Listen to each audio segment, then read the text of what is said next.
Hi, this is Big Red and this is Rebel Rabble, the who, what, when, where, why of the 1837 Upper Canada Rebellion.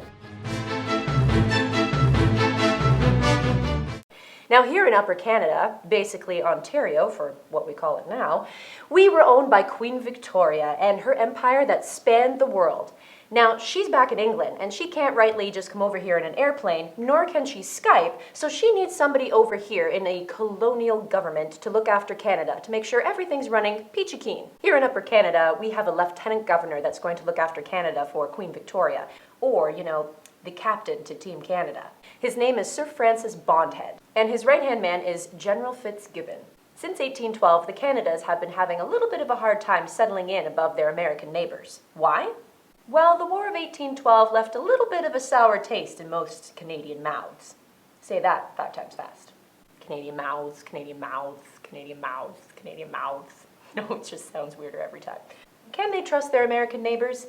I mean, just recently they up and attack them, and who's to say they won't do this again? And there are more Americans settling into Canada as well, because there's more room to spread out here, and land is going for cheap. But are they moving up here to spy on us? Or are they really just farmers settling into a new home? Can we trust them? Some of the rules of moving into Canada are much like the rules of living in England. For example, for every 7 pieces of land, 1 of them goes to the church. These pieces of land are called clergy reserves, meaning that they are reserved for the church. Just like how you make a reservation at a restaurant without ever having to go to the restaurant first. It's reserved for you. It's safe. Now remember, in this time period, churches are much like community centers. It's where you meet friends, sing some songs, learn to read and write, hang out with new people, and you might even meet your new husband or wife. But of course it's about religion too, so that's why these churches for the clergy reserve were reserved for the Church of England, meaning only Anglican. Now does that seem fair? It seemed unfair that the people who are moving to Upper Canada and are not Anglican will not have a place to worship, not have a place to hang out. They're going to miss out on their community center. Did you know that today there is a bylaw that you have to clear the sidewalk of snow so that people can get by nice and safe? Because, here's a sad story, somebody would then go into the streets if your sidewalk is not clear and they might get hit by a car. This is a sad fact. Now let's rewind to the 1800s. When you get your piece of land, you have to make a piece of road. Not just shovel it, you have to make it. And by making this road, you are clearing the way for travelers to get by. But can you imagine making a road? It has to be wide enough for wagons and horses and people, oh my! So, that's the deal. You want a farm, you gotta make a road. But again, do you really think that the bishop is going to come out of his cathedral and pave a roadway? These clergy reserves didn't have a family living there 24/7 to clear the roadway. So after every 6 farms, boom, a wild forest appears. Now remember, these forests are about 100 acres because they would be the same size as a farm.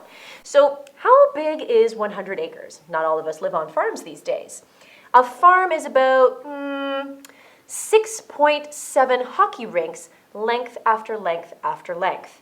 The farmers started to hate the clergy reserves because 1, not my religion, and 2, no continuous roads to anywhere. With issues like that, it's easy to see why the farmers were a little bit upset about how Upper Canada was shaping up to be. And they did what they were supposed to. They petitioned to their council, which was the Legislative Assembly, and they were the ones who represented all of the concerns of the farmers. Then the Legislative Assembly would go down to the colonial government, also known as Sir Francis Bondhead, and tell them that the farmers were not happy. Now, Sir Francis Bondhead was appointed by the Queen, meaning he was handpicked.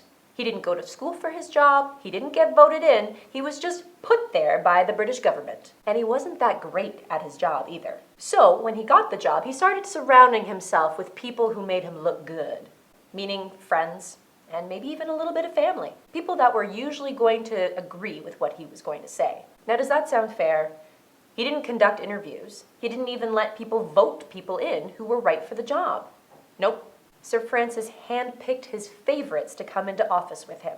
He also picked a lot of people who had a lot of money, because if they had a lot of money, they were bringing that money into the government and he could spend it.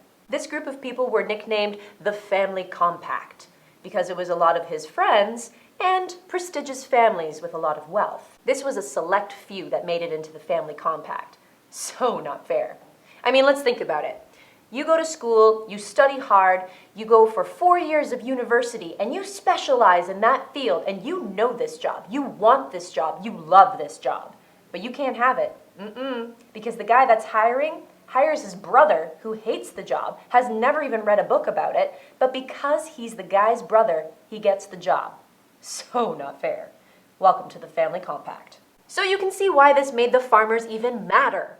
They rallied and told the assembly, who then complained to Sir Francis in the form of a big document called the 7th Report of Grievances, which really was just one big old rant saying about how unfair it was to be a farmer. So Sir Francis says, "I'll tell you what, we'll hold a vote and you farmers can run for a seat in the council." This is great news, but guess what happens? Sir Francis and his family compact rig the election so that the farmers lose. And they're kicked out of the government. They feel like they've been robbed, so they start the political union. They meet in secret at Montgomery's tavern or sometimes at people's houses so that the government doesn't know that they are actually getting together. And they start calling themselves reformers because they want to reform the government.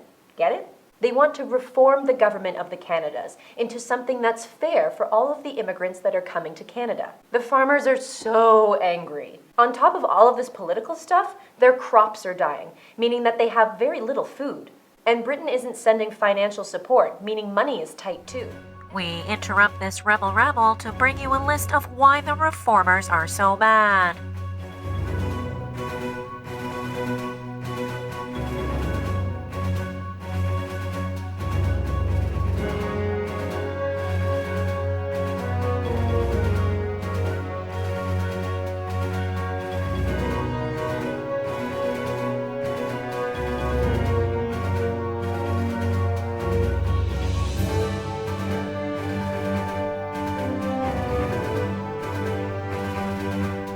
Enter into the story William Lloyd Mackenzie, our first mayor here in Toronto.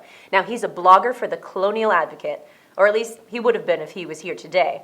He had his own newspaper, an editorial piece that he could write, well, anything that he wanted because it was his newspaper. He would repost things onto his newspaper, much like how we do on Tumblr today.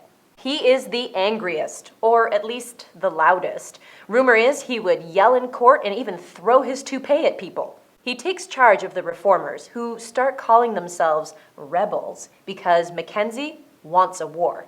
He even goes as far as to publish in his own newspaper that he wants a war against the government, just like America did with their War of Independence. Rumors start that the rebels are meeting in secret, and true enough, Mr. Gibson, who is William Lloyd Mackenzie's friend and high up in the political union, even lets the rebels, reformers, use his backyard to practice their gun drills and also how to learn to use their pitchforks as a weapon. They tell everyone to use the code word turkey shoots so that the loyalists, meaning the people who are loyal to the British Crown, like Sir Francis Bondhead and the Family Compact, all those guys, so that they won't know that they're meeting in secret to overthrow the government. These rumors provoke the Family Compact and their angry side. They've got these guys, more like goons on the third line of a hockey team. They're called the Orangemen. These Orangemen are a bit radical. I mean, when you ask them to do something, they really do it. In fact, they overdo it. Like when Bishop Strawn and Sir Francis tell the Orangemen to break up the secret meetings that Mackenzie's having, they take it a bit far and beat him up and then take his printing press and pitch it into Lake Ontario. Yeah, that's a bit much. The Orangemen acted like thugs, beating up on the reformers, trying to scare them off of this rebellion path. It's kind of like Harry Potter. No, let me explain.